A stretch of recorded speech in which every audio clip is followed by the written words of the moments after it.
চলো অষ্টমীর দিনের আর একটা পার্ট নিয়ে চলে এলাম তোমাদের কাছে। তো প্রথমে তো দেখতেই পেলে তোমরা পুষ্কারার দুটো ঠাকুর দেখেছিলাম, খেয়ালি সংঘ আর ওই আমরা সবাই ক্লাব। দেখার পর আমরা চলে এসেছিলাম নালিকুলের বাগচি বাজারে।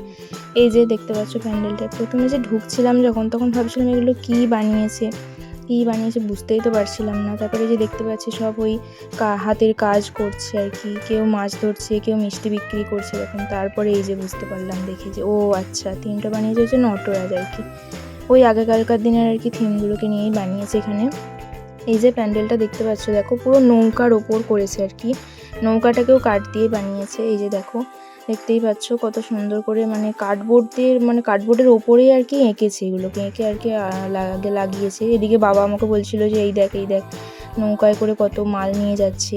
এই যে দেখো সবার নাম লেখা আছে ওই কলসিগুলোর ওপর, এইগুলোতে করে মাল নিয়ে যাচ্ছে। তারপরে বাবা দেখাচ্ছে এই দেখ জাল ফেলছে এখানে, আবার এই যে জাল ফেলছে এখানে, মাছ ধরছে ওরা সবাই এখানে দেখাচ্ছে আর কি। এখানে যে থিমগুলোই বানিয়েছে আর কি, খুব সুন্দর লাগছিল কিন্তু, মানে এত সুন্দর করে বানিয়েছে দেখে খুব ভালোই লাগছিল যে মানুষের হাতের কাজ এত সুন্দর হতে পারে। কার্ডবোর্ডের ওপর এঁকেছে। এই যে দেখো ওরা প্রাইজ পেয়েছিল, কত বড় বড় কাপ দেখো, খুব ভালো লাগছিল। আর এই যে মা দুর্গা, এটাও মাটির সাজিয়েছিল মা দুর্গার এখানেতে। এই যে দেখো নৌকাটা দেখে বুঝতেই পারছো নৌকার ওপরই পুরো থিমটা বানিয়েছে। তো চলো আজকের মতন টাটা সবাইকে।